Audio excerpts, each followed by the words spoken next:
Salut tout le monde, aujourd'hui on va passer en revue la FW43 de George Russell et de Nicolas Latifi. Il n'y aura probablement pas de débrief des essais hivernaux, mais vous aurez un vlog plutôt lourd dès dimanche, normalement si tout se passe bien, puisque on était à la deuxième semaine des tests hivernaux avec Hydro et les pistonnés. Les débriefs vont changer dans le format de l'émission, mais ça je vous en reparlerai en temps et en heure, vous inquiétez pas. Sur les présentations précédentes, on a vu et revu pas mal de concepts similaires, c'est normal puisque le règlement technique n'a pas énormément changé entre 2018 et 2019, du coup toutes les équipes convergent entre guillemets vers les mêmes designs et c'est le cas par exemple des sidepods avec les entrées d'air latérales très haut perchées. Voyons donc comment Williams va sortir la tête de l'eau cette année et là oui je prends un petit pari, je pense qu'ils vont marquer quelques points. L'année dernière Williams a eu ce que l'on appelle des problèmes de corrélation. La corrélation c'est avoir un rapport entre deux choses où l'un implique l'autre et réciproquement. Quand on développe une Formule 1 on le fait par ordinateur et ensuite on teste les concepts aérodynamiques en soufflerie avec des maquettes qui sont plus petites que les vraies voitures dans la réalité. Du coup si on fait bien son travail, ce qui marche en soufflerie devrait marcher sur la piste. Et assez souvent,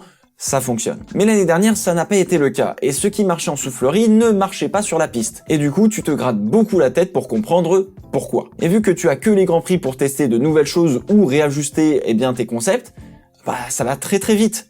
Et du coup, tu peux vite te faire distancer et prendre du retard. La livrée. Bon alors, ça reste très partagé. Pour certains, c'est moche. Les blagues sur le dentifrice sont fusées. Et pour d'autres, c'est plutôt joli et moins laid que l'année dernière. Bon, pour être honnête, elle me fait ni chaud ni froid. Le rouge fait un peu violent, mais bizarrement, l'ensemble fait plus harmonieux que ce qu'il n'y paraît. Bon, passons sur la voiture. L'aileron avant a une petite différence avec le reste des équipes. Les flaps sur l'aileron sont quasiment en deux parties. Un peu comme Alfa Romeo l'année dernière, mais c'est pas tout à fait ça. La partie à l'intérieur est vraiment relevée pour générer de l'appui aérodynamique, tandis que la partie vers l'extérieur est plus plate pour envoyer de l'air à l'extérieur. Et on voit clairement la cassure entre les deux parties. Pourquoi sont-ils partis sur cette manière de construire ce concept aérodynamique? Probablement parce qu'ils veulent avoir un maximum d'appui à l'avant tout en faisant en sorte de prendre le concept que la majorité des écuries ont adopté. Donc par définition, la Williams manque encore un petit peu d'appui à l'avant. Toutes les autres équipes ont ces deux parties, mais elles ne sont pas aussi clairement scindées en deux. Le museau et le nez restent plutôt classiques par rapport à l'année dernière. Le concept se rapproche de Haas ou de AlphaTauri, toujours avec un nez plus large que d'autres équipes. Pas spécialement mieux ou moins bien, mais une manière différente de gérer l'air en amont du reste de la voiture. Les suspensions sont montées très hautes, un concept qui date de l'année dernière si je ne dis pas de bêtises, pour comme d'habitude favoriser le flux d'air de l'aileron avant jusqu'aux bargeboards. Les emplacements des caméras sur le nez de la voiture sont placés avec une attache qui forme un tunnel comme sur la Red Bull par exemple. Bon, pour ça je vais pas revenir dessus. En revanche, et on le verra sur la Racing Point, ces emplacements peuvent aussi accueillir des instruments de mesure. On peut donc mesurer la température des pneus ou surveiller la manière dont l'aileron peut se déformer avec l'appui aérodynamique. Mercedes utilise ces petits bulbes qui sont montés sur le montant vertical de l'aileron avant pour mesurer la température des pneus avant, par exemple. Les sidepods sont absolument insane, c'est ultra sculpté, probablement plus que sur la Mercedes, bref, quand on la voit tourner, on se rend compte qu'un moteur de F1, c'est bien plus petit que ce que l'on pense. Attention tout de même, les équipes qui utilisent des moteurs Mercedes ont eu pas mal de problèmes pendant ces tests hivernaux et ça a été le cas de Williams qui en a cassé 3. Mercedes en a d'ailleurs cassé 2 et au vu de leur voiture, on peut supposer que la carrosserie très resserrée sur le moteur doit pas vraiment aider. Pour le reste, la Williams reprend le concept du rake important et d'avoir un grand espace pour faire passer le flux d'air sous l'entrée d'air latérale, bref, des choses que l'on a déjà vues. On verra comment ils s'en sortiront, mais ce qui est clair, c'est qu'ils marqueront plusieurs points cette saison.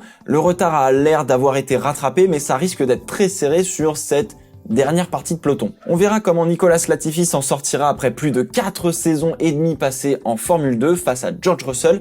Pour rappel, George Russell a mis un 21-0 l'année dernière à Robert Kubica en qualification. D'autres F1 bientôt, portez-vous bien. Ciao ciao.